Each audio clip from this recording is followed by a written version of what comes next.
Bismillahirrahmanirrahim. Assalamualaikum warahmatullahi wabarakatuh. Waalaikumsalam warahmatullahi wabarakatuh. Yang saya hormati Bapak Ibu Guru peserta diseminasi budaya positif di sekolah SMK Negeri 3 Kendal yang pada kesempatan pagi hari ini sudah menemani saya untuk memberikan kesempatan pada saya dalam rangka kegiatan aksi nyata modul 1.4 yaitu penyampaian diseminasi budaya positif di sekolah SMK Negeri 3 Kendal tahun 2023. Saya ucapkan terima kasih pada Bu Fitri, Pak Menteri, Pak Kornado, Pak Cahyo Taskur, Pak Tokaryanto, Bu Lili Hanifah, Bu Nur Hayati, dan Pak Rian Adi Putra. Terima kasih sudah bergabung untuk memberikan kesempatan pada saya untuk melaksanakan pemaparan terkait dengan budaya positif yang ada di SMK Negeri 3 Kendal. Marilah untuk membuka acara pada pagi hari ini, kita awali dengan berdoa bersama-sama. Berdoa dipersilahkan.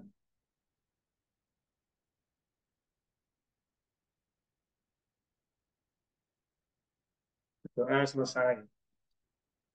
Ya, terima kasih Bapak Ibu. Langsung saja untuk kegiatan pada kali ini, nanti yang pertama adalah pemaparan dari saya untuk materi diseminasi budaya positif di sekolah, kurang lebih 60 menit, kemudian nanti dilanjutkan dengan diskusi dan tanya jawab. Seperti itu sih Bapak Ibu. Ada yang mau ditanyakan? Monggo Bu Fitri, ada yang ditanyakan? Sementara belum, Pak. Langsung J, kita mulai. Yes. J. Baik, J. Yes. Saya izin untuk melakukan share screen terlebih dahulu.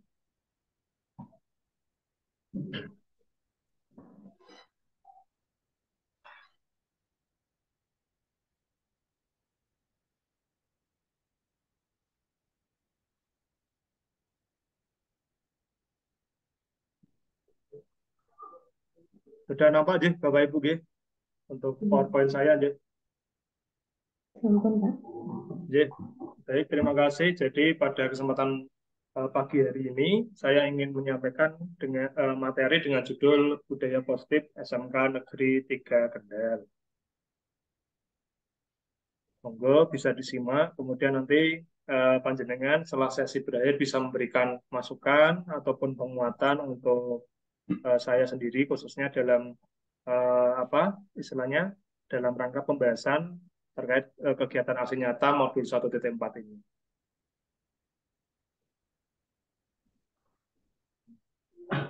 Terus lanjut terus next.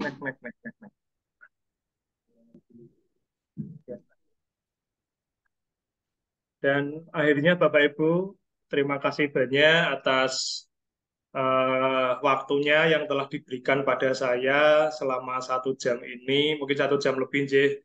Luar biasa sekali. Tepuk tangan dulu untuk kita semua. Jadi saya sendiri mohon maaf apabila dalam penyampaian materi selama 1 jam ini saya ada kekurangan, ada kekeliruan, ada salah pahaman atau kekeliruan yang saya lakukan. Oleh karena itu saya mohon maaf sebesar-besarnya. Dan saya berharap untuk panjenengan semua dari materi saya yang saya berikan mungkin ada sedikit yang bisa diterapkan nanti ke depannya agar nantinya bisa tercapai itu yang namanya budaya positif di lingkungan SMK Negeri 3 Kendal. Oke, saya izin untuk stop screen dulu, Bu. Oke, akhirnya Bapak Ibu, kita sudah sampai di penghujung kegiatan. Marilah untuk mengakhiri kegiatan diseminasi budaya positif di sekolah ini yang saya lakukan, marilah kita akhiri dengan berdoa lagi. Monggo, berdoa dipersilahkan.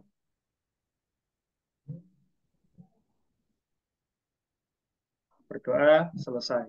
Oke, terima kasih Bapak Ibu semuanya atas bantuannya, atas waktunya. Sekali lagi, sukses terus untuk panjenengan semua dan sukses untuk SMK Negeri 3 Kendal. Salam dari saya, sekian. Wassalamualaikum warahmatullahi wabarakatuh. Waalaikumsalam warahmatullahi wabarakatuh. Oke Bu, terima kasih. Ini saya stop, saya stop screen.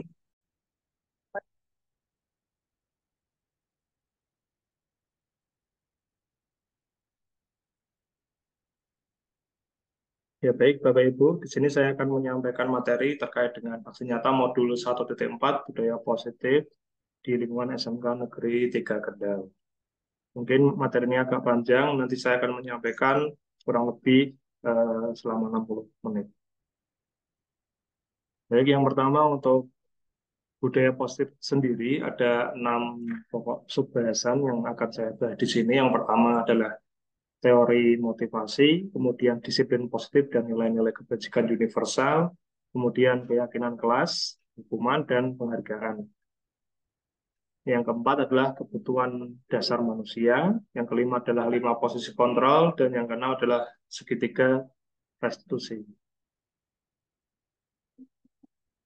Yang pertama, teori motivasi perilaku manusia.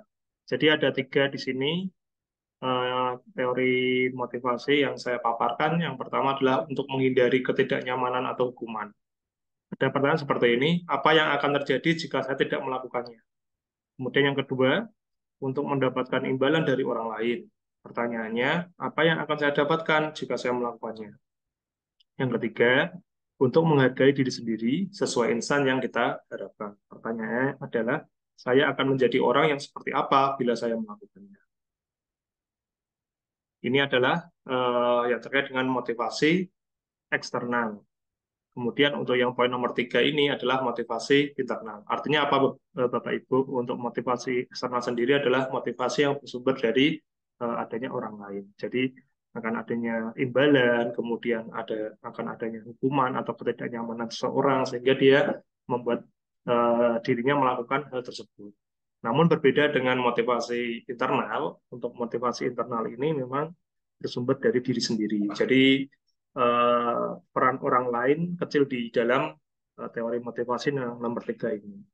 Contohnya seperti yang saya sampaikan adalah dia menghargai diri sendiri sesuai insan yang kita harapkan. Artinya apa? Dia punya tujuan dan visi hidup sendiri. Pertanyaan seperti ini, saya akan menjadi orang yang seperti apa bila saya melakukannya. Jadi dia hanya melihat pada sisi dirinya sendiri, bukan terpengaruh oleh orang lain. Oleh karena itu kategorinya adalah menjadi di motivasi internal. Kita lanjutkan ke Bapak Ibu.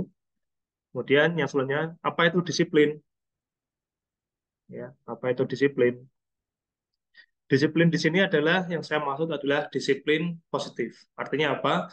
Ketika kita mendengar kata disiplin, apa yang terbayangkan di benak Anda? Apa yang terlintas di pikiran Anda? Ya. Jadi kebanyakan orang akan menghubungkan kata disiplin dengan tata tertib, kemudian teratur, dan kepatuhan pada peraturan. Kata disiplin sendiri juga sering dihubungkan dengan hukuman. Padahal itu sungguh berbeda, Bapak Ibu. Ya. Kenapa? Karena belajar tentang disiplin positif tidak harus dengan memberi hukuman. Justru itu adalah salah. Ya kan? Kenapa salah? Karena disiplin itu adalah salah satu alternatif terakhir dan kalau perlu tidak digunakan sama sekali. Dalam artian apa Bapak Ibu? Di sini memang kita akan adanya penerapan disiplin positif khususnya di lingkungan tempat kita bekerja yang tentunya target kita adalah para siswa. Gitu. Kalau kita kan di jenjang SMK, jadi yang kita disiplinkan di sini, yang kita budayakan adalah anak-anak dari jenjang SMK. Gitu. Nah, kemudian Ki Hajar Dewantara ini sesuai dengan filosofi dari Ki Hajar Dewantara ya, menyatakan bahwa di mana ada kemerdekaan, di situ harus ada disiplin yang kuat. Sungguh pun disiplin itu bersifat self-disiplin atau disiplin dari dalam diri, yaitu kita sendiri yang mewajibkan kita dengan sekeras-kerasnya. Tapi itu sama saja, sebab jikalau kita tidak cakap melakukan self-disiplin, wajiblah penguasa lain mendisiplinkan diri kita. Dan peraturan demikian itulah harus ada dalam suasana yang merdeka. Artinya apa? Dari pernyataan Ki Hajar Dewantara ini, kita memang harus menumbuhkan disiplin yang bersumber dari dalam diri kita sendiri. Ya, dengan sekeras-kerasnya, dengan dipaksa Bapak Ibu. Ya. Karena untuk menumbuhkan disiplin itu dimulai dari paksaan dulu. Dari paksaan lama-lama akan menjadi kebiasaan. Ya. Kalau sudah jadi kebiasaan, akan terwujudlah yang namanya disiplin positif. Namun hal itu apabila sulit diterapkan, kemudian kita sulit memunculkan self disiplin, maka wajiblah kita sebagai guru di sini adalah diartikan sebagai penguasa yang mendisiplinkan orang lain ataupun siswa kita seperti itu. Salah satu caranya dengan penegakan tata tertib ataupun kesepakatan kelas yang sudah dibuat dalam lingkungan siswa. Seperti itu, J. Kita lanjutkan. Jadi pemikiran Ki Hajar Dewantara ini sejalan dengan pandangan Gosen dalam bukunya Restructuring School Discipline tahun 2001. Dia ini menyatakan bahwa arti dari kata disiplin berasal dari bahasa Latin. Disiplin yang artinya belajar. Kata disiplin juga berasal dari akar kata yang sama dengan disiplin atau murid pengikut. Untuk menjadi seorang murid atau pengikut, seorang harus paham betul alasan mengapa mereka mengikuti suatu aliran atau ajaran tertentu. Sehingga motivasi yang terbangun adalah motivasi intrinsik, bukan ekstrinsik. Di situ Ki Hajar Dewantara menyatakan bahwa untuk mencapai kemerdekaan atau dalam konteks pendidikan, kita saat adalah harus ada disiplin yang kuat. Disiplin yang dimaksud adalah disiplin diri yang memiliki motivasi internal. Jika kita tidak memiliki motivasi internal, maka kita memerlukan pihak lain untuk mendisiplinkan kita atau motivasi eksternal. Karena berasal dari luar, bukan dari dalam diri dari kita sendiri. Adapun definisi kata merdeka, menurut Ki Hajar Dewantara, adalah mardika iku jarwane. Noramung lepasing pangerih, nging ugo kuat, kuasa, aman diri, priangga. Ya, merdeka itu artinya apa? Tidak hanya terlepas dari perintah, akan tetapi juga cakap buat memerintah diri sendiri. Oke, kita lanjutkan. Kemudian, nilai-nilai kebijakan universal. Di sini nilai-nilai kebajikan yang disepakati bersama, lepas dari suku, bangsa, agama, bahasa, maupun latar belakangnya. Nilai-nilai ini merupakan payung besar dari sikap dan perilaku kita. Atau nilai-nilai ini merupakan fondasi kita berperilaku. Oke. Jadi Bapak Ibu terkait dengan kegiatan diseminasi ini, saya juga ingin mengingatkan untuk kita semua bahwasanya di sini kita harus mewujudkan yang namanya nilai-nilai kebajikan universal, Bapak Ibu. Jadi nilai-nilai kebajikan universal ini harus disepakati secara bersama dalam satu kelas, mungkin yang paling kecil di sekolahan, itu terlepas dari suku, bangsa, agama, latar belakang seperti apapun, kita harus satu suara dalam merumuskan yang namanya ataupun memunculkan nilai-nilai kebajikan universal. Karena apa? Itu merupakan fondasi kita dalam berperilaku. Seperti itu, Bapak Ibu. Jadi kita tidak boleh membeda-bedakan siswa-siswa kita. Saya lanjutkan. Kemudian penerapan yang selanjutnya ini terkait dengan profil pelajar Pancasila. Jadi beberapa institusi atau organisasi pendidikan telah memiliki nilai-nilai kebajikan yang diyakini dan disepakati bersama. Salah satunya adalah nilai-nilai kebajikan yang ingin dicapai oleh setiap anak Indonesia yang kita kenal dengan profil pelajar Pancasila. Yang pertama ada beriman bertakwa pada Tuhan dan berakhlak mulia, kemudian ada berkebinekaan global, ada bergotong royong, ada kreatif, ada bernalar kritis, dan mandiri.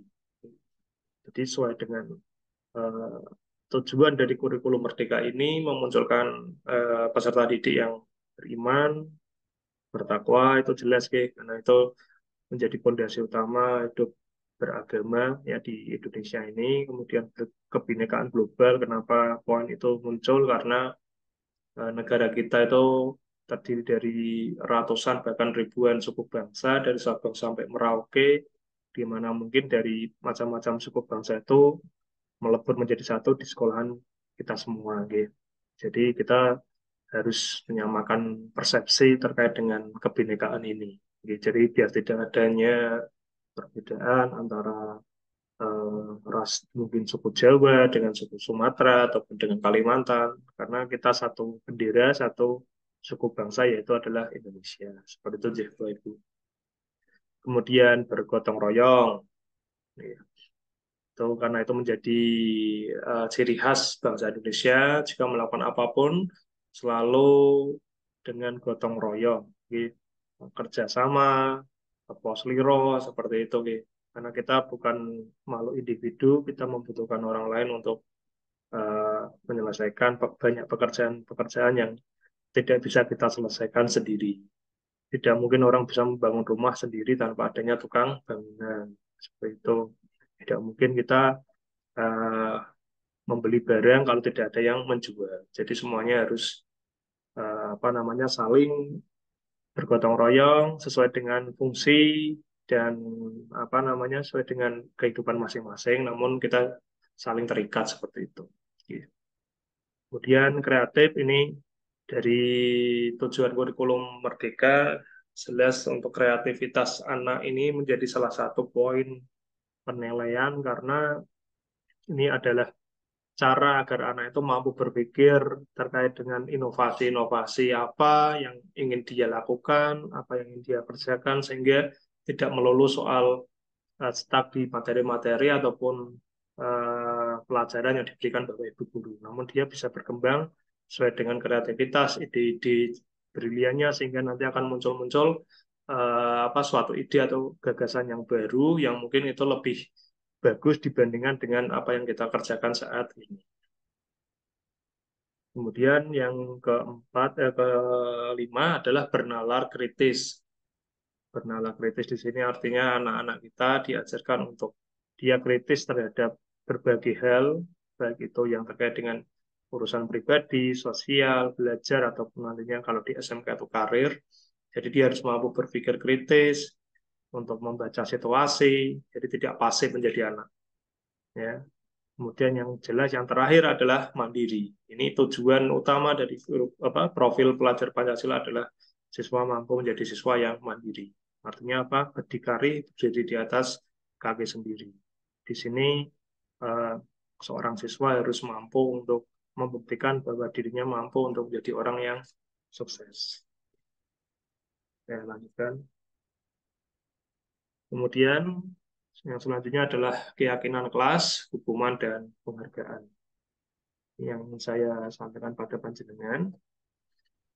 Untuk mendukung motivasi intrinsik, kembali ke nilai-nilai keyakinan lebih menggerakkan seorang dibandingkan mengikuti serangkaian peraturan-peraturan. Artinya apa di sini Bapak Ibu? Anak-anak dikembangkan pemahamannya tentang keyakinan. Karena dengan keyakinan yang bersumber dari diri sendiri itu lebih menggerakkan orang dibandingkan hanya dengan anak-anak itu membaca serangkaian peraturan atau hukuman. Ini jelas menjadi hal yang hampir sama namun berbeda. Anak yang sudah punya keyakinan bahwa berangkat sekolah itu berangkat sekolah terlambat itu perbuatan yang tidak baik, itu jauh lebih anak itu akan menjadi anak yang lebih baik dan istilahnya akan menjadi anak yang tertib daripada anak yang dia terpaksa berangkat pagi karena adanya diikat oleh peraturan-peraturan. Sehingga ada rasa kurang ikhlas ataupun rasa keterpaksaan dari dalam diri sehingga mungkin kalau terjadi sesuatu di jalan dia terburu-buru ataupun mungkin dia apa namanya kurang fokus sehingga akan membuat sesuatu yang negatif yang akan muncul pada dirinya sendiri sehingga sehingga untuk memunculkan keyakinan ini jauh lebih bagus Bapak Ibu daripada kita harus membuat suatu peraturan yang mengikat anak seperti itu. Terus ada pertanyaan seperti ini, mengapa tidak peraturan saja? Mengapa harus keyakinan kelas? Ya itu yang sudah saya jawab tadi ya. Jadi kita harus menumbuhkan keyakinan, karena keyakinan itu bersumber dari dalam dirinya anak-anak itu sendiri. Ketika dia sudah yakin bahwasanya membolos itu perbuatan yang buruk, yang jelek, dia tidak akan pernah membolos sampai kapanpun. Namun jika dia itu tidak membolos karena memang peraturan kita mengikat, anak itu tidak boleh membolos dan akan disekor, dia akan secara terpaksa dan sikap dan perilakunya mungkin belum bisa diubah secara drastis, dia harus mengikuti alur peraturan sehingga suatu saat kalau peraturannya lengah, itu posisinya dia tidak. Kemudian mengapa kita memiliki peraturan yang harus menggunakan helm bila mengendarai kendaraan roda 2? Ya, kemudian yang lain lagi, mengapa kita memiliki peraturan 3M menggunakan masker, mencuci tangan, dan menjaga jarak saat di masa pandemi ini.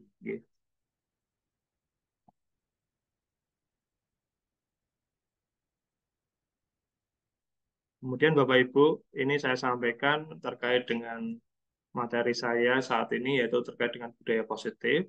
Yang pertama, langkah yang akan saya buat di sini yang pertama adalah membuat kesepakatan kelas. Oke, kesepakatan kelas ini disepakati, lingkup terkecilnya adalah dilakukan di dalam kelas. Oke. Dari kesepakatan kelas itu, kita nanti akan memunculkan peraturan-peraturan yang memang disepakati oleh kelas tersebut.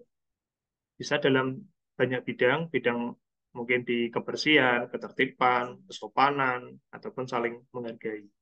Dari kesepakatan kelas itu, nanti kita akan sepakati bersama, kemudian kita bentuk satu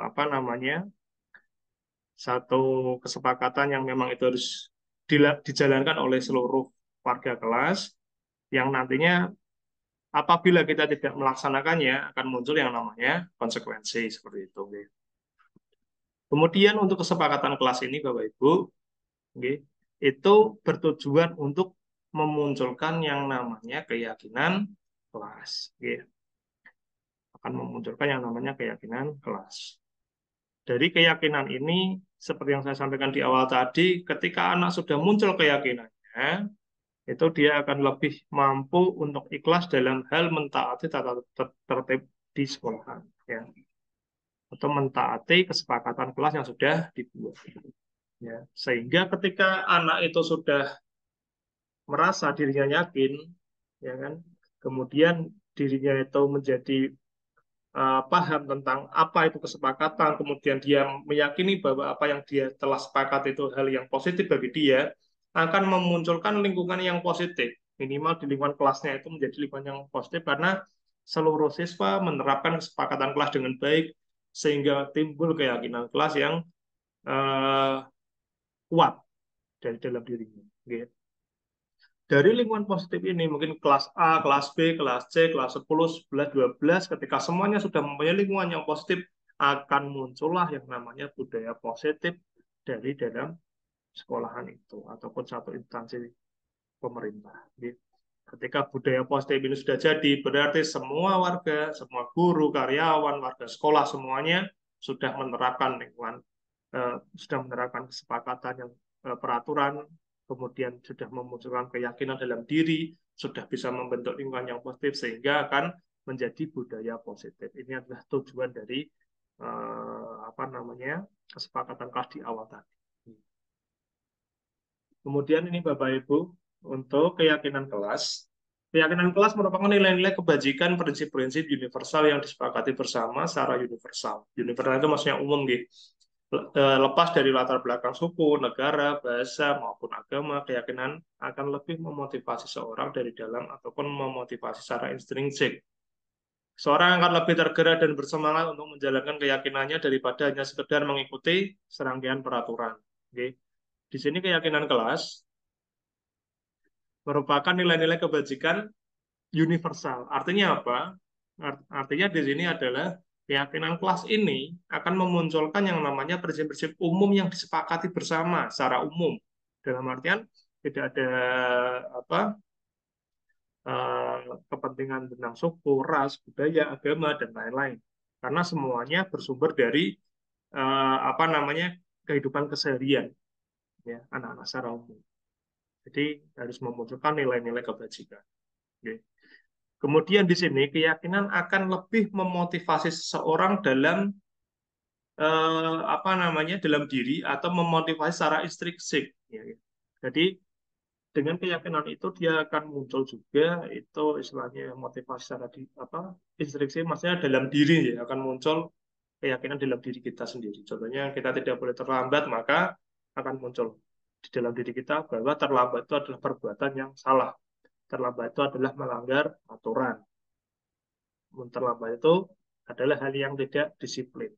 Sehingga itu muncul dalam diri kita, sehingga dalam membuat keyakinan ini harus mampu untuk memotivasi diri kita baik secara luar maupun secara dari dalam diri. Agar apa? Agar kita semua tergerak untuk mengikuti serangkaian peraturan yang dibuat.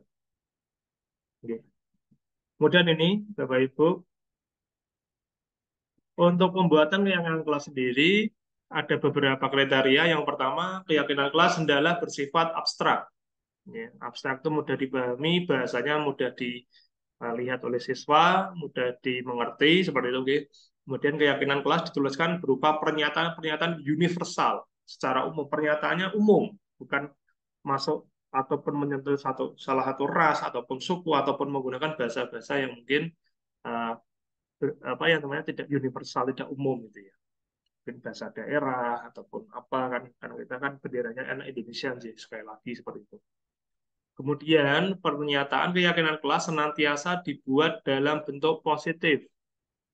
Ya, kalimat bentuk positif ini menghindari kata-kata tidak. Contohnya kalimat yang negatif kan tidak boleh terlambat. Itu diganti dengan datang tepat waktu seperti itu. Kemudian, kenapa hal ini penting untuk pembuatan kalimat bentuk positif? Itu juga untuk menanamkan keyakinan pada otak siswa kita bahwasanya kita harus dibiasakan dengan kalimat-kalimat yang positif, kalimat-kalimat yang memang posisinya itu kalimat yang membangun, ya. Jadi tidak ada kata tidak, jangan itu kalau bisa dihindari. Kemudian keyakinan kelas hendaknya tidak terlalu banyak sehingga mudah diingat. Jadi kita perlu membuat keyakinan kelas itu hendaknya tidak terlalu banyak, namun poin-poinnya itu mencakup di ketertiban, kedisiplinan, kerapian, kebersihan, saling menghormati, itu paling tidak ada 10 atau mungkin 7 itu udah apa. Tapi waktu sudah 20, 25 itu kadang kita sulit mengingat ya. Seperti itu ya Bapak Ibu. Kemudian yang selanjutnya,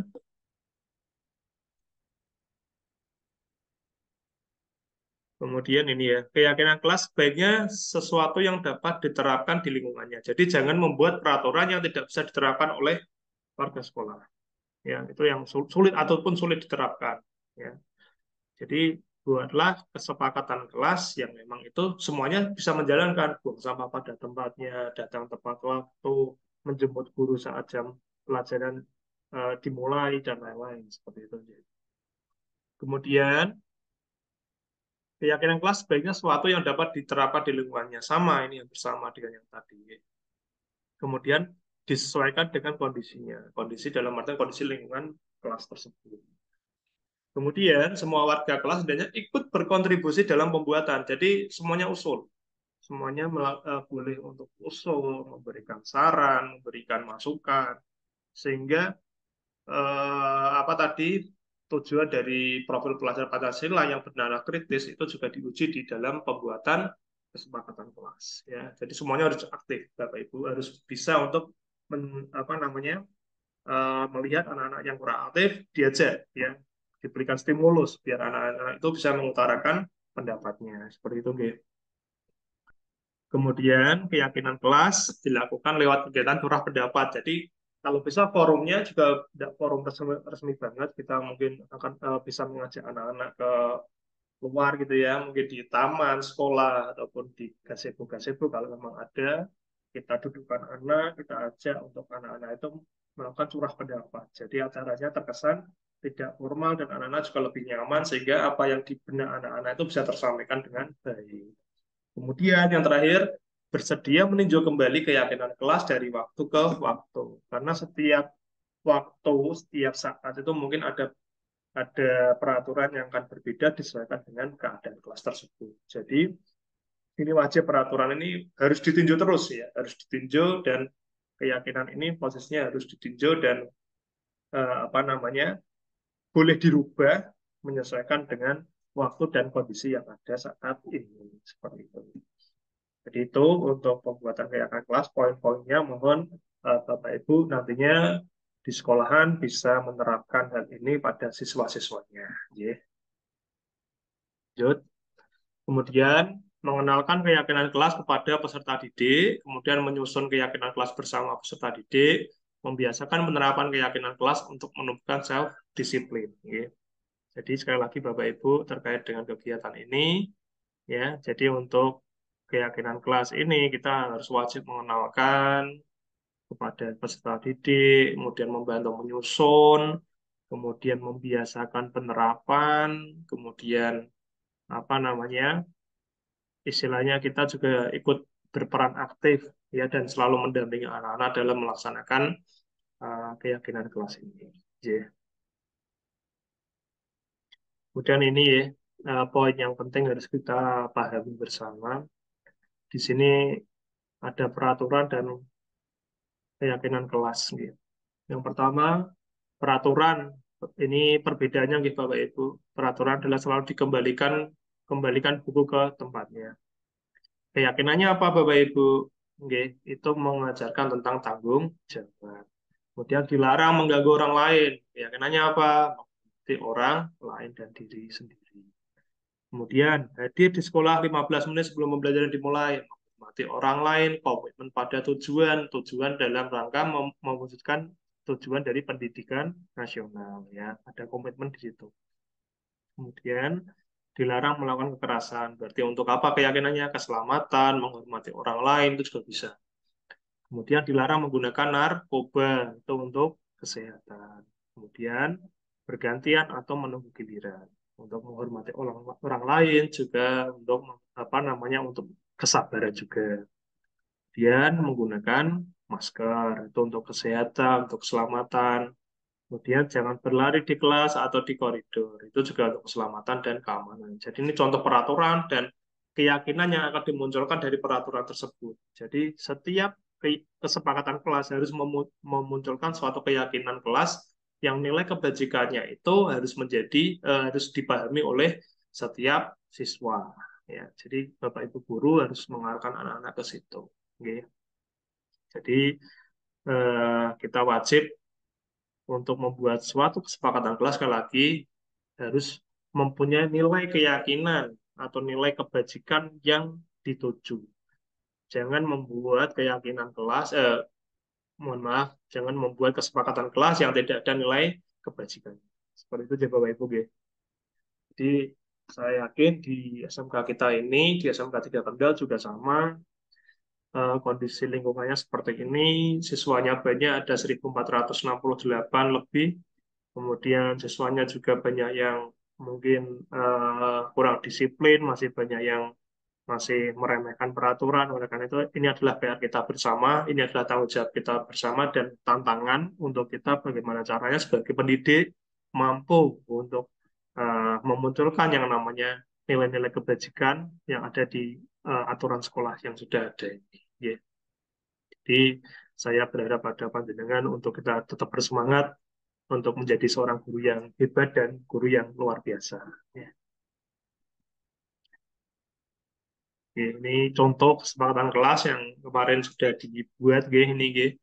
Ini dari guru RPL. Ini jurusan salah satu jurusan itu ada selalu menjaga kebersihan lab, saling menghormati, selalu bekerja sama, saling membantu, tolong menolong, selalu datang tepat waktu, kemudian selalu tertib, memakai werpak dan ciput bagi yang berhijab, mengambil keputusan dengan musyawarah, membudayakan dan membaca, dan semangat belajar. Ya, ini dari anak-anak tadi, dia membuat kesepakatan kelas di kelas, kemudian posisinya guru apa namanya merangkum dari masukan-masukan ataupun pendapat dari anak-anak, kemudian muncullah kesepakatan kelas seperti yang ada di depan ini. Ya, kemudian untuk keyakinan kelasnya yang dipahami itu ada pengaruh jangka panjang, jangka pendek, ya, kemudian penghargaan menghukum, kemudian penghargaan mengurangi ketepatan, kemudian penghargaan merusak dan hubungan. Ya. Jadi Bapak Ibu kita harus memahamkan bersama ya, kita harus menyamakan persepsi terkait dengan kurikulum Merdeka ini. Kita sebisa mungkin menghindari hukuman. Ya, namun harus mampu memunculkan konsekuensi. Artinya apa Bapak Ibu? Konsekuensi yang kita maksud di sini adalah merupakan wujud dari kesepakatan kelas yang tidak dijalankan oleh siswa. Jadi konsekuensi ini bersumber dari siswa. Artinya apa? Di sini yang kita perlu pahamkan hukuman. Hukuman ini bersifat tidak terencana dan atau tiba-tiba. Ada anak terlambat. Sini kamu lari lapangan 10 kali. Padahal kita belum ada kesepakatan dengan siswa sebelumnya. Kemudian, anak atau murid tidak tahu apa yang akan terjadi dan tidak dilibatkan dalam pembuatan hukuman itu. Hukuman bersifat satu arah, dari guru saja. Ya kan? dari pihak guru yang memberikan, dan murid hanya menerima suatu hukuman tanpa melalui kesepakatan ataupun pengarahan dari pihak guru. Jadi bersifat insidental, spontan, seperti ini Bapak Ibu. Baik sebelum atau sesudahnya, hukuman yang diberikan bisa berupa fisik maupun psikis, murid atau anak disakiti oleh suatu perbuatan atau kata-kata. Itu kalau hukuman ya. Kalau konsekuensi, disiplin dalam bentuk konsekuensi sudah terencana atau sudah disepakati, sudah dibahas dan disetujui oleh murid dan guru. Umumnya bentuk-bentuk konsekuensi dibuat oleh pihak guru sekolah dan murid sudah mengetahui sebelumnya. Konsekuensi yang akan diterima bila ada pelanggaran pada konsekuensi, murid tetap dibuat tidak nyaman untuk jangka waktu pendek. Konsekuensi biasanya diberikan berdasarkan suatu data dan yang umumnya dapat dimengerti. Jadi perbedaan yang mendasar antara hukuman dan konsekuensi ini, hukuman itu biasanya spontan. Anak tidak dilibatkan dalam penyusunan. Guru bersifat satu arah dalam memberikan hukuman pada siswa.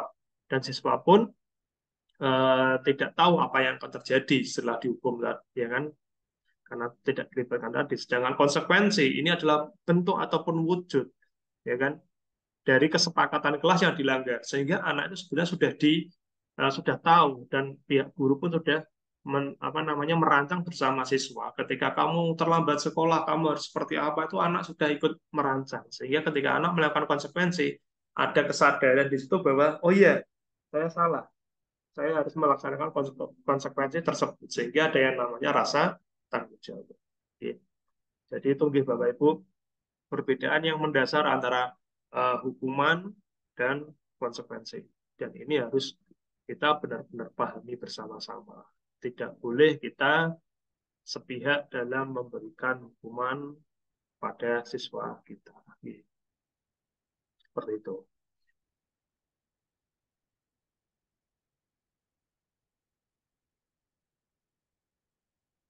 Saya lanjutkan ya Bapak Ibu. Baik ya, saya lanjutkan. Ya, ini kemudian perbedaan hukuman, sanksi, dan konsekuensi. Yang pertama, contohnya hukuman suatu yang menyakitkan harus terjadi. Ya, sanksi sesuatu harus terjadi. Kemudian membuat anak sakit fisik maupun hati untuk jangka waktu lama, mungkin dengan verbal ataupun fisik itu tadi ya. Kemudian yang sanksi membuat anak merasa tidak nyaman dalam jangka waktu pendek karena saat itu juga oh saya salah, saya harus bertanggung jawab. Setelah itu udah dia akan kembali oh iya saya salah kemarin, saya harus bertanggung jawab dan besok saya tidak akan melakukan lagi. Itu tujuan dari konsekuensi. Kemudian anak membenci kedisiplinan karena ada paksaan, ada tekanan, anak tidak dilibatkan dalam pembuatan sehingga ada paksaan di situ. Sedangkan kalau konsekuensi, anak-anak akan ada stimulus karena kita merangsang anak-anak itu dengan cara untuk menggerakkan mereka, membuat peraturan, menyepakati, kemudian memberikan konsekuensi ketika tidak melaksanakan itu ya. Jadi ada tanggapan positif dari anak. Saya melakukan kesalahan, saya harus bertanggung jawab, saya harus tidak mengulanginya lagi itu. Kemudian mendorong anak menyakiti diri sendiri. Ini karena hukuman itu kan menyakiti diri sendiri. Ya, ini jelas hal yang kurang bagus. Ya, karena mungkin kalau fisik harus berlari, mungkin anak ada yang tidak kuat lari fisik sehingga akan terjadi suatu hal yang tidak diinginkan. Kalau yang sanksi itu mendorong anak agar mudah menyelesaikan diri. Dia sudah tahu nih kalau terlambat harus ngapain. Dia tahu kalau membolos harus seperti apa sehingga dia akan menyelesaikan diri. Ya, jadi akan merubah perilaku yang tadinya negatif menjadi positif, minimal seperti itu. Kemudian konsep diri yang buruk, jadi dengan hukuman itu akan membuat konsep diri dari anak itu menjadi buruk, kemudian yang sanksi adalah membuat konsep diri menjadi baik. Kemudian yang selanjutnya, anak belajar untuk menyembunyikan kesalahan, yang selanjutnya anak belajar untuk mematuhi peraturan. Kemudian yang terakhir, ada rasa marah, rasa bersalah, dipermalukan, merasa tidak dihargai untuk hukuman ini. Berbeda dengan sanksi ataupun konsekuensi, anak hanya kehilangan hak dan dibuat tidak nyaman dalam waktu yang singkat. Kemudian diasingkan untuk sementara. Diasingkan dalam artian ketika dia melakukan pelanggaran akan disendirikan dari kelasnya, akan mendapatkan pembinaan seperti itu. Namun setelah kegiatan itu selesai, anak akan kembali menjalani hari-harinya dengan apa namanya lebih semangat seperti itu. Berbeda dengan anak-anak yang dihukum, mungkin akan ada rasa malu di situ karena merasa tidak dihargai. Oke. Kemudian ini contoh tindakan guru yang termasuk sanksi mana, konsekuensi mana, kan gitu kan. Contohnya, mencatat 100 kali di dalam buku kalimat, saya tidak akan terlambat lagi karena terlambat sekolah itu hukuman. Kemudian lari mengelilingi lapangan basket 2 kali, itu juga hukuman. Kemudian diminta push up 15 kali, ya itu juga hukuman. Kemudian menggantikan kertas teman yang telah dicoret-coret, itu namanya konsekuensi. Karena ketika ada peraturan tidak boleh mengganggu temannya, tapi dia mengganggu temannya, ada konsekuensinya apa? Ketika dia mungkin mencoret-coret buku temannya, berarti tindakan tanggung jawabnya apa? Ya, tindakannya adalah mengganti kertas yang dicoret-coret oleh dia, kan gitu. Kemudian dikembalikan ke teman yang tadi kertasnya dicoret-coret. Ada tanggung jawab di situ. Kemudian membersihkan tumpahan air di meja tulis karena tersenggol pada saat belajar itu juga termasuk konsekuensi. Anak melakukan kesalahan, tapi anak juga diberikan kesempatan untuk bertanggung jawab untuk menyelesaikan kesalahannya tadi, ya, memperbaiki kesalahan yang sudah diberikan tadi. Kemudian murid disuruh untuk mengenakan sepatu seharian di sekolah karena tidak mengenakan sepatu hitam. Nah, ini juga termasuk hukumannya bukan konsekuensi, Bapak Ibu. Kemudian lari mengelilingi lapangan basket 2 kali karena terlambat 10 menit untuk pelajaran PJOK. Ini juga termasuk hukuman. Jadi bisa dipahami bersama kalau konsekuensi itu mengandung dia merasa salah, kemudian dia bertanggung jawab. Namun kalau hukuman ada paksaan di situ. Ya, jadi itu terkait dengan apa namanya hukuman dan sanksi ataupun konsekuensi. Ya. Jadi pengetahuan kita dan apa namanya perbedaan antara hukuman dan konsekuensi sehingga Bapak Ibu guru semua dapat apa namanya memilah-milah mana saat melaksanakan hukuman, mana saat melaksanakan konsekuensi. Kalau bisa ya hukuman itu kita tiadakan, kita ganti dengan konsekuensi. Oke. Itu Bapak Ibu untuk pembahasan untuk poin terkait dengan kesepakatan dan keyakinan kelas. Oke. Saya izin untuk share materi berikutnya.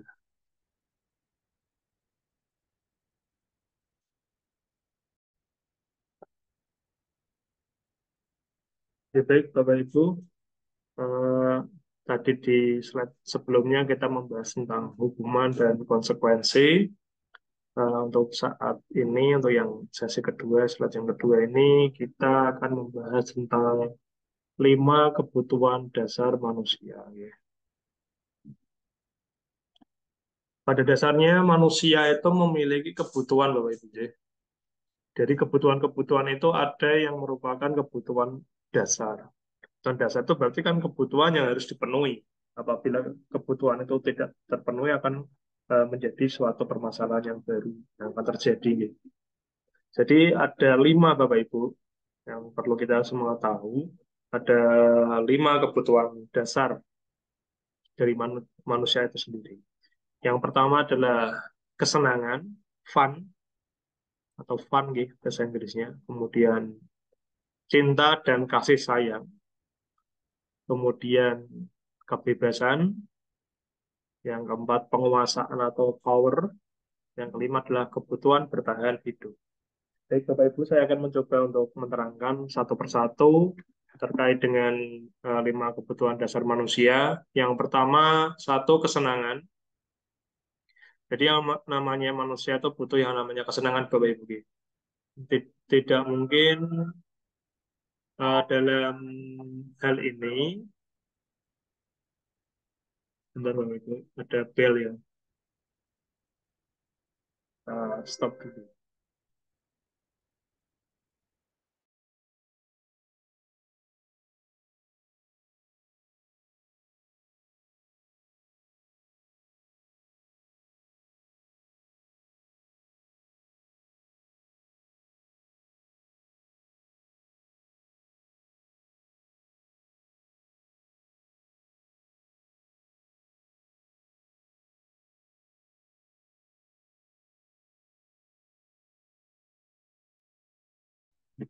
Mohon maaf, Bapak Ibu, nggih. Saya lanjutkan, nggih. Yang pertama tadi adalah kesenangan. Jadi tiap manusia itu butuh yang namanya kesenangan, Bapak Ibu. Kalau kita itu dalam menjalani hidup ini tidak merasa senang kan juga akan terjadi permasalahan, ya. Sehingga yang namanya kesenangan itu merupakan kebutuhan dasar dari manusia. Lawannya apa, Bapak Ibu? Ya jelas kesedihan. Setiap manusia akan merasa terpuruk ketika dia merasakan yang namanya sedih. Oleh karena itu, kesenangan ini merupakan kebutuhan pertama terkait dengan apa namanya kebutuhan dasar manusia yang harus dipenuhi. Kemudian ada cinta dan kasih sayang, karena setiap manusia itu bukan makhluk individu, dia memerlukan cinta, dia memerlukan kasih sayang dari orang lain, dari istrinya, dari anaknya, dari keluarganya. Jadi kalau manusia hidup tanpa cinta dan kasih sayang juga akan hampa, Bapak Ibu, sehingga ini menjadi pokok, ya. Yang kedua selain kesenangan yaitu adalah cinta dan kasih sayang. Kemudian yang ketiga adalah kebebasan, karena manusia ini memang membutuhkan kebebasan dalam hal kehidupan, Bapak Ibu. Ketika kita hidup dalam kekangan, hidup dalam apa namanya, istilahnya kalau kita bisa bisa simpulkan itu seperti mirip kita itu seperti kata dalam tempurung seperti itu kan kita juga posisinya juga tidak akan hidup dengan selayaknya seperti itu. Sehingga kita butuh kebebasan, kita butuh kebebasan berekspresi, kita butuh kebebasan untuk menyampaikan pendapat, untuk menentukan apa yang harus dilakukan. Sehingga ini yang poin nomor tiga ini penting sekali, Bapak Ibu, ya. Kemudian adalah yang keempat adalah penguasaan atau power. Power yang saya maksudkan di sini, Bapak Ibu, adalah suatu kekuatan bahwa manusia itu juga butuh pengakuan. Dia itu juga butuh dipandang bahwasanya saya itu orang yang mampu, saya orang yang mandiri. Ya, sehingga ketika dia punya kekuatan, punya kekuasaan, itu juga akan menjadi salah satu kebutuhan dasar manusia karena selayaknya manusia, kita juga harus butuh pengakuan seperti itu. Kemudian yang kelima, ini pasti harus kita butuhkan semua adalah kebutuhan bertahan hidup. Manusia wajib untuk berusaha bagaimana caranya bertahan hidup. Ya, dengan berbagai kondisinya, situasinya, apapun itu alasannya, kita harus kuat untuk bertahan hidup. Ya.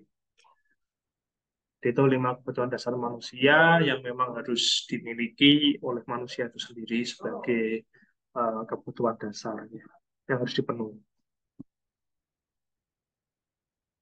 Oke. Kemudian selanjutnya, lima posisi kontrol yang diterapkan seorang guru, orang tua, ataupun atasan dalam melakukan kontrol. Ya, kontrol apa yang kita masukkan di sini?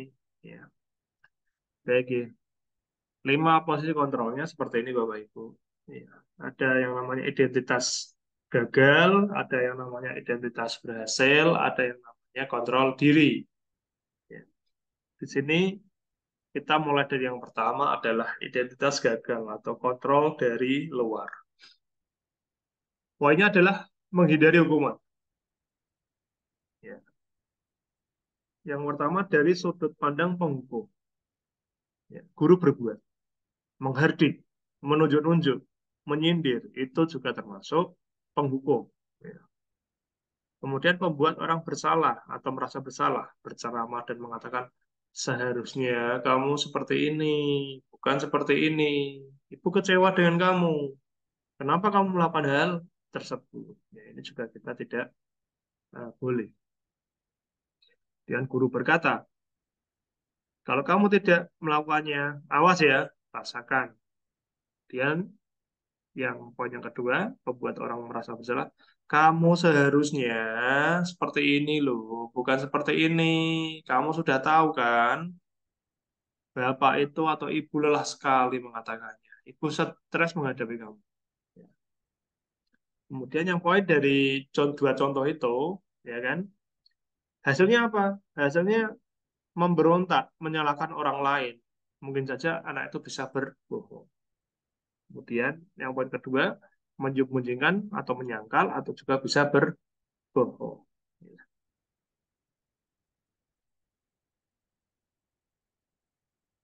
Kemudian kenapa hal tersebut tidak terjadi? Karena di pandangan murid ketika kita dihardik oleh guru, biarkan saja, nanti juga marah-marah lagi.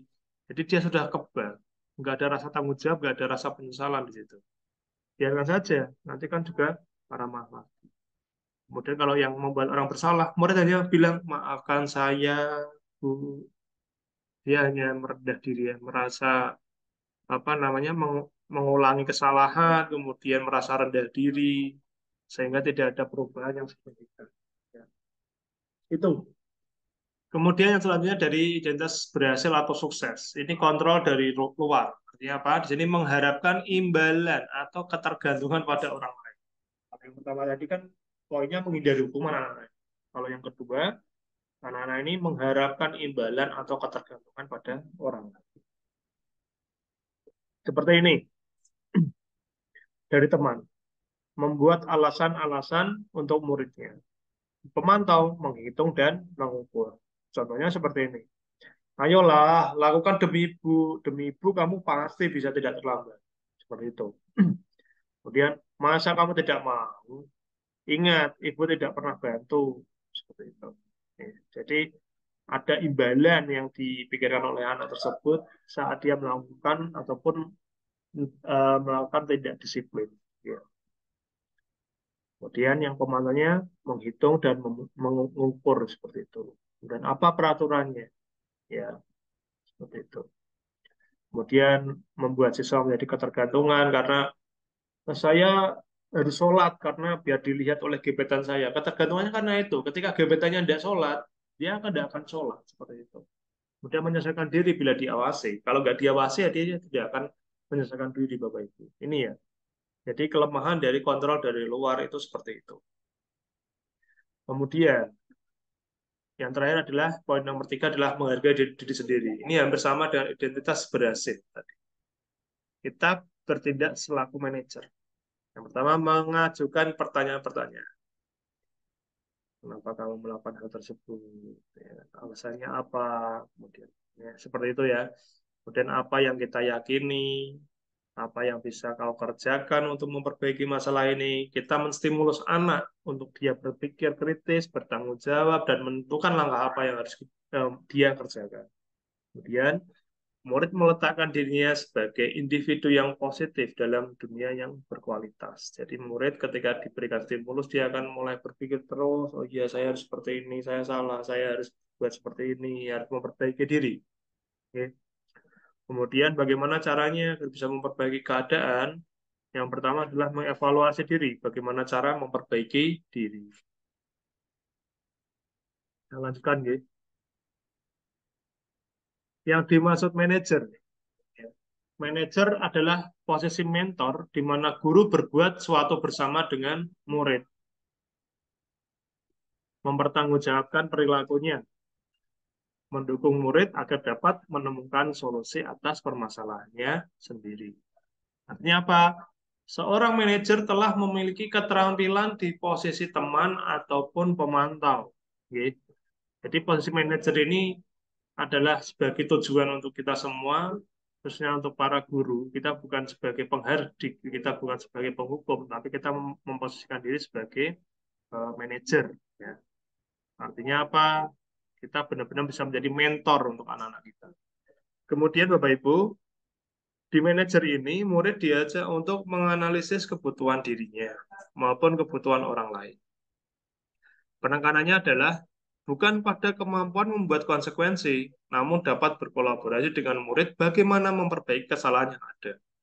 Contohnya ada anak yang kedapatan merokok. Kemudian saya sebagai seorang manajer, saya akan bertanya pada, saya tidak akan menghukum dia, saya bertanya seperti ini. Nah, kemarin konsekuensi dari yang sudah kamu perbuat saat ini, kesalahan merokok, itu kira-kira apa ya? Dia akan menjawab, kemarin kalau kita merokok, kita siap dipanggil orang tuanya, Pak, untuk pembinaan. Kemudian saya akan bertanya lagi, apakah dengan memanggil orang tua kamu, kamu akan jerah? Apakah kamu akan menyadari bahwa tindakan itu bukan tindakan yang baik? Seperti itu. Ya, Pak. Mungkin belum tentu juga, Pak. Mungkin murid akan berpikir seperti itu. Namun kita sebagai guru yang di sini posisinya adalah sebagai manajer, kita harus mengajak, ayo kamu pasti bisa sehat dari perilaku yang tidak merokok ini. Kamu harus menghindari hal-hal yang berkaitan dengan rokok. Caranya bagaimana? Caranya kamu harus aktif berolahraga. Yang kedua, ya gunakanlah uang saku kamu untuk kepentingan yang lebih penting, yang lebih baik, mungkin untuk menabung, untuk membeli barang yang positif, ya kan, mungkin nanti untuk apa namanya kebutuhan-kebutuhan kamu yang sekiranya itu menjadi kebutuhan pokok seperti itu. Jadi kita memberikan pandangan-pandangan yang luas pada anak-anak biar dia juga bisa menentukan eh, harus kemana ya kan dia melangkah seperti itu. Jadi wajib guru harus berkolaborasi dengan murid bagaimana caranya dia agar bisa memperbaiki kesalahan yang sudah diperbuat. Kemudian seorang manajer akan berkata, apa yang kita yakini, ya kita kembalikan lagi pada keyakinan kelas. Keyakinan kelas itu bersumber dari apa? Dari kesepakatan kelas yang sudah dibuat tadi. Ya, apa kamu meyakininya? Kalau merokok itu salah, contohnya seperti itu. Jika kamu meyakininya, apakah kamu bersedia memperbaikinya? Ketika anak sudah yakin bahwa apa yang dia lakukan itu adalah suatu kesalahan, yakinlah anak itu juga akan mencoba untuk memperbaiki dirinya. Jika kamu memperbaiki ini, ya, hal ini menunjukkan kenapa tentang dirimu, apa rencana kamu untuk memperbaiki hal ini, kan?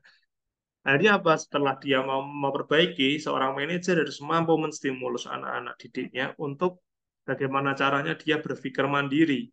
Setelah saya seperti ini, saya harus seperti apa? Ya, muncullah tadi. Apa rencana kamu untuk memperbaiki hal ini? Ya, jadi tugas seseorang manajer bukan untuk mengatur perilaku, namun untuk berkolaborasi, membuat keyakinan itu muncul pada siswa didik kita. Oke.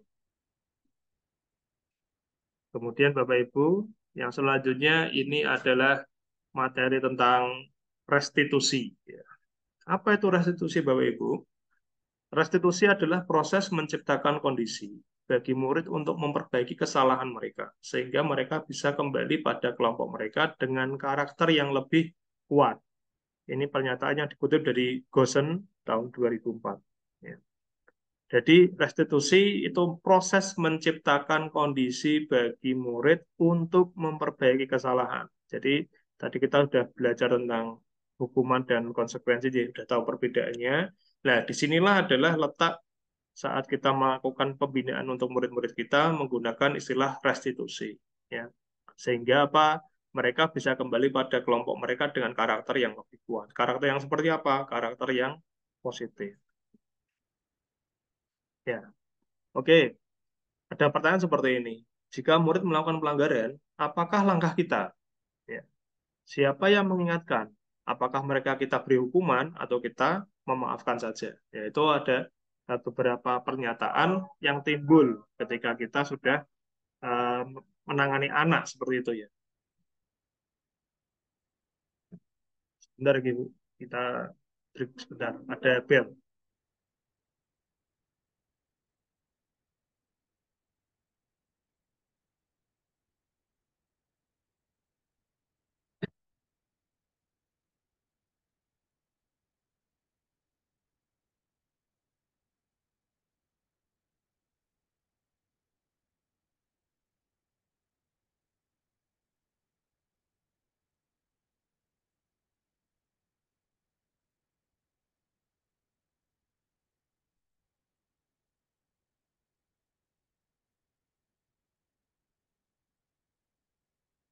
Ya, baik, saya lanjutkan lagi Bapak Ibu. Dari pernyataan tiga tadi, kita akan belajar tentang yang namanya ini Bapak Ibu. Nah, ada bel lagi.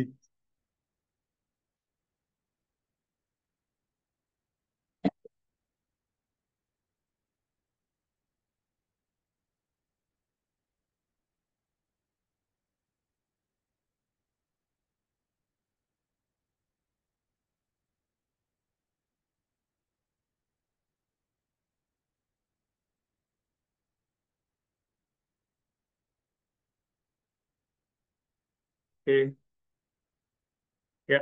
Ini materi yang selanjutnya yaitu tentang segitiga restitusi. Jadi kalau restitusi tadi kan tindakan gitu Bapak Ibu. Jadi jadi tindakan kita untuk menyelesaikan masalah yang ada pada peserta didik yang kita saat ini lakukan bersama-sama dalam penanganan di sekolah masing-masing, itu ada 3 poin Bapak Ibu. Jadi 3 poin itu dirumuskan menjadi istilahnya adalah segitiga, segitiga restitusi. Apa saja Bapak Ibu? Yang pertama adalah validasi tindakan. Yang kedua, menanyakan keyakinan. Yang ketiga adalah menstabilkan identitas.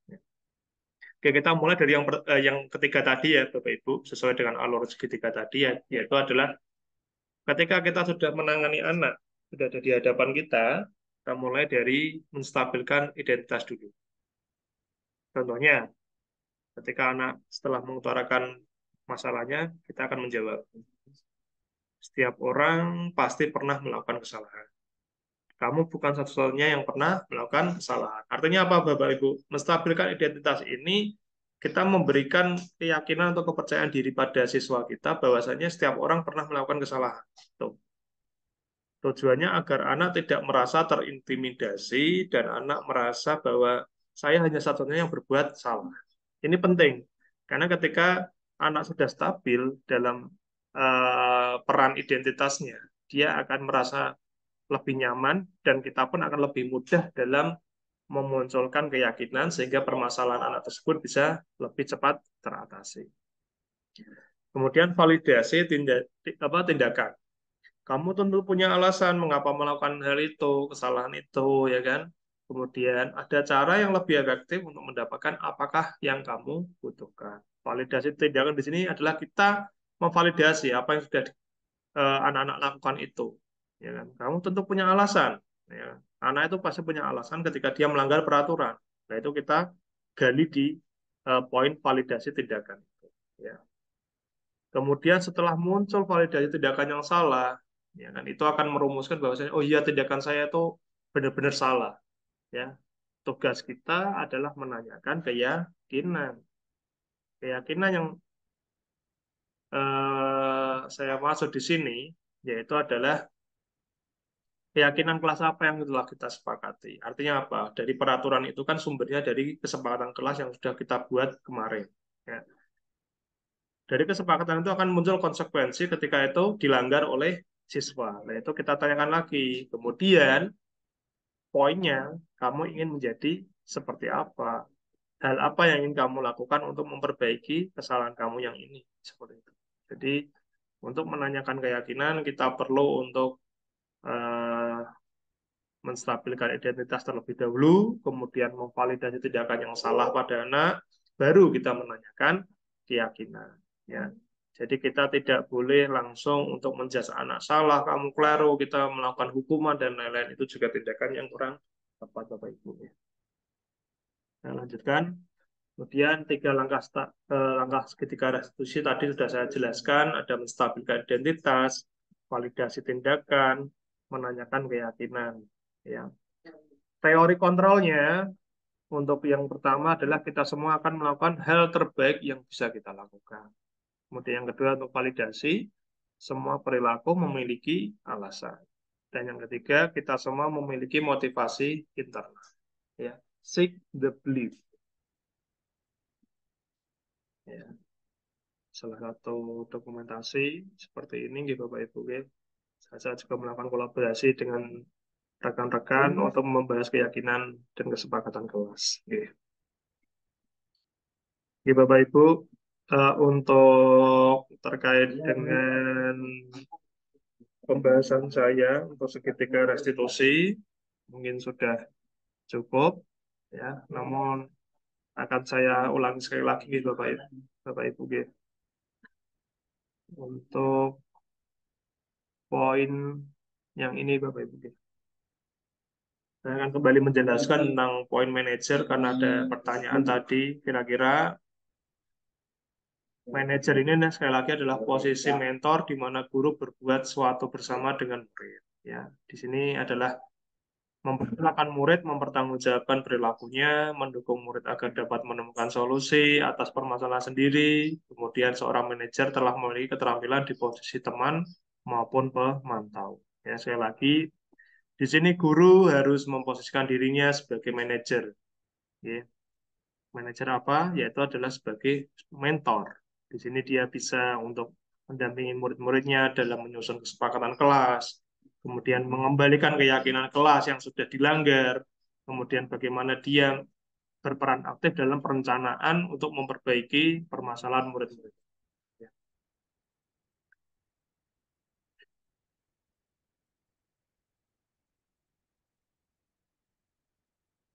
Ya, kemudian Bapak Ibu, di manajer ini murid diajak untuk menganalisis kebutuhan dirinya maupun kebutuhan orang lain. Ya. Di sini penekanan bukan pada kemampuan membuat konsekuensi,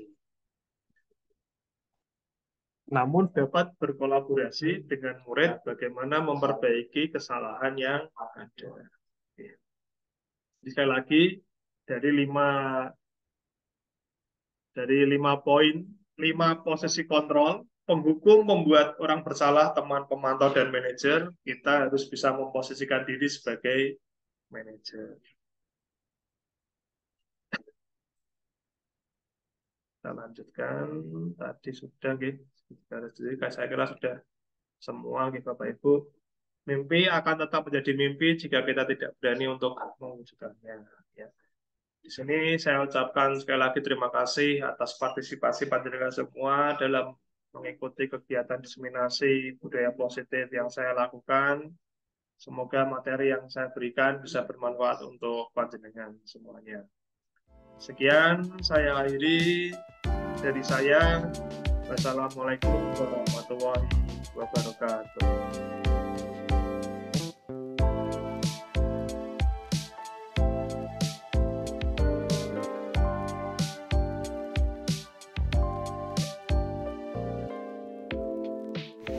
Bagaimana kesan Anda setelah mengikuti materi diseminasi budaya positif dari Pak Argiansyah Amin Gani?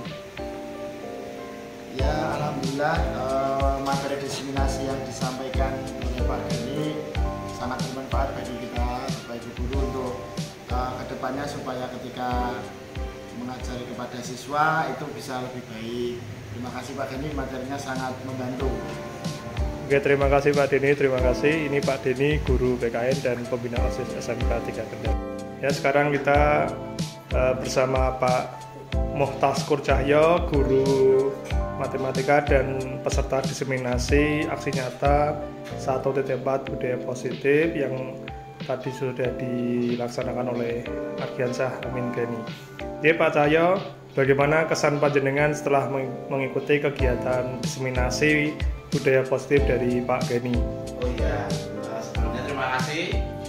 Langsung saja setelah melihat paparan dari Pak Argiansyah Amin Gani, ya saya sangat setuju sekali dengan kegiatan-kegiatan yang positif yang ada di lingkungan sekolah SMK Negeri 3 Kendal.